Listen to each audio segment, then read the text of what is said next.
राधे राधे। जय श्री कृष्णा। कान्हा जी की कृपा आप सब पर बनी रहे। भगवान श्री कृष्ण आप सबकी मनोकामनाएं पूरी करे। सबसे पहले आप सबको षष्ठ तिला एकादशी की हार्दिक शुभकामनाएं। षष्ठ तिला एकादशी व्रत 25 जनवरी को रखा जाएगा।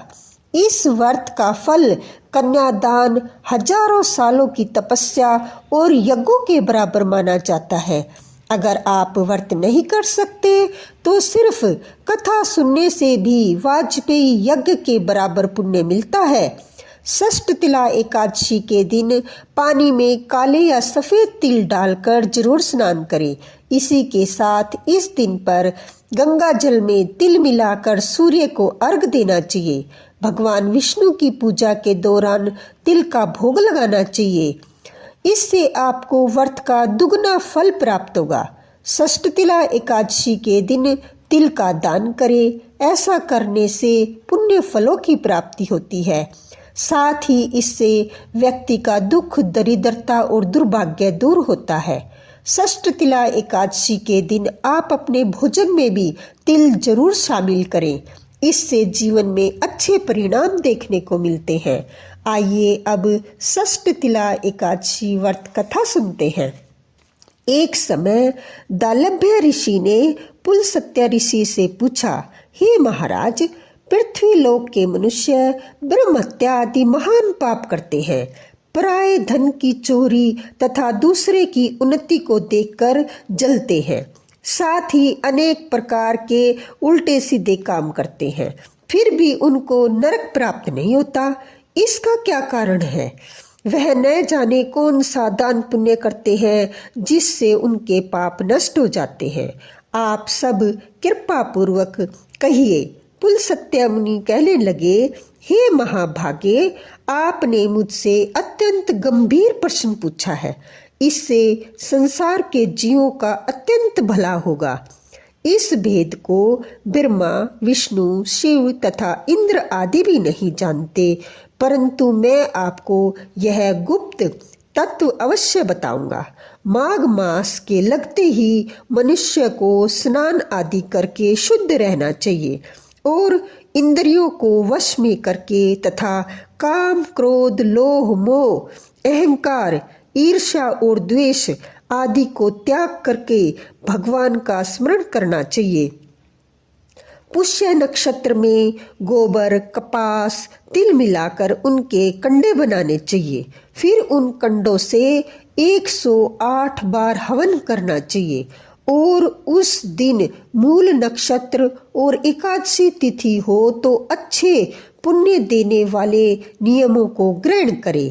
स्नान आदि नित्य क्रिया से निवृत्त होकर सब देवताओं के देव श्री भगवान का पूजन कर और एकादशी का व्रत धारण करके रात्रि जागरण करना चाहिए।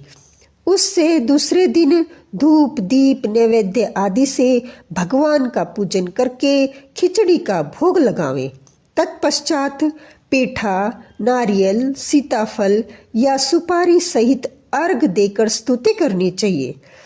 भगवान, आप दीनों को शरण देने वाले हैं, इस संसार में फंसे हुओं का उद्धार करने वाले हैं। हे पुंडीकाक्ष, हे विष्णु भगवान, हे पूर्वजों के जगपते, आप लक्ष्मी सहित इस तुच्छ अर्घ को ग्रहण करें।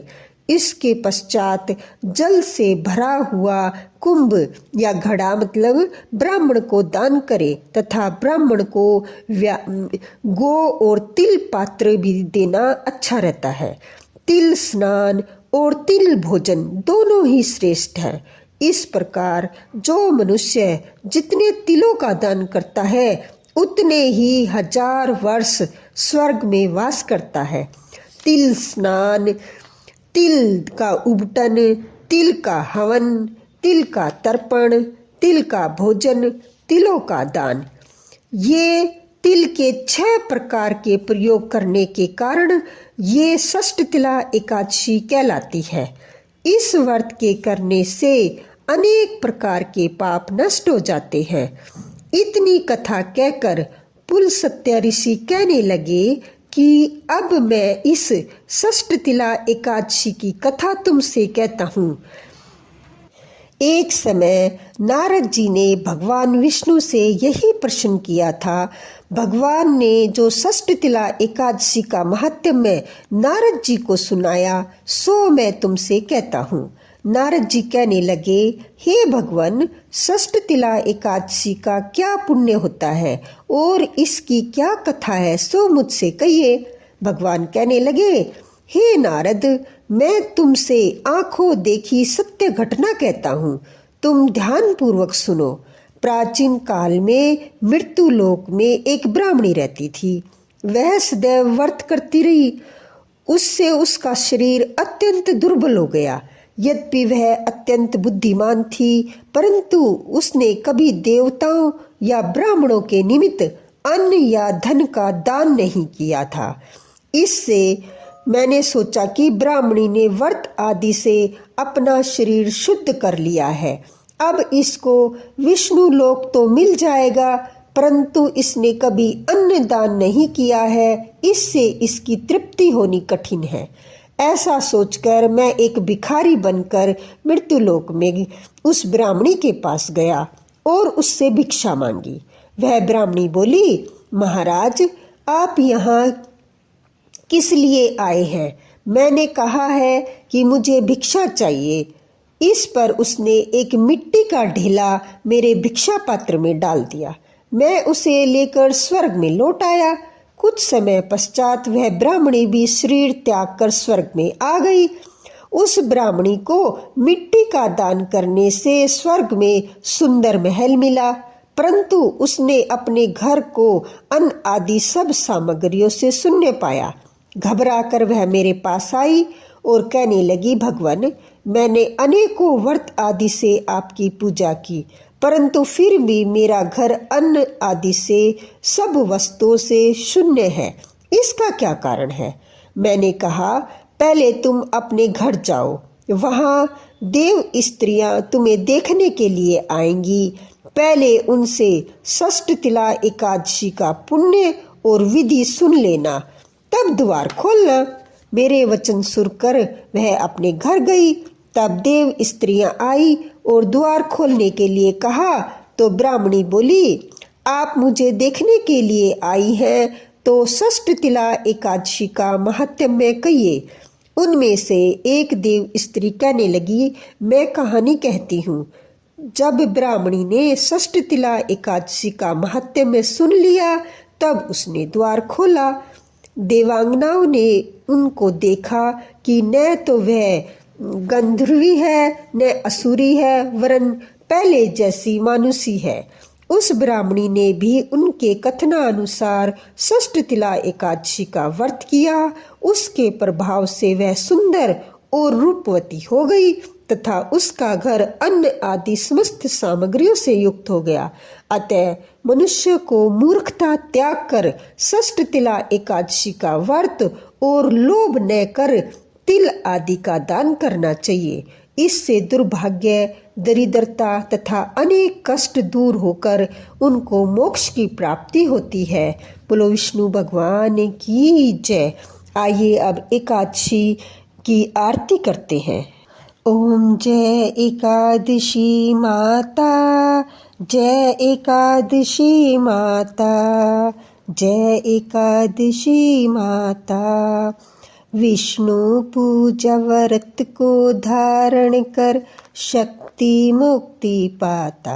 ओम जय एकादशी माता। तेरे नाम गिनाऊं देवी, भक्ति प्रदान करनी। गुण गौरव की देवी माता, गुण गौरव की देवी माता, शास्त्रों में वर्णी। ओम जय एकादशी माता। मार्गशीर्ष के कृष्ण पक्ष में उत्पन्ना होती, शुक्ल पक्ष में मोक्षदायिनी, शुक्ल पक्ष में मोक्षदायिनी, पापों को धोती। ओम जय एकादशी माता। पोष मास के कृष्ण पक्ष की सफला नाम कहे, शुक्ल पक्ष में होए पुत्रदा, शुक्ल पक्ष में होए पुत्रदा, आनंद अधिक रहे। ओम जय एकादशी माता।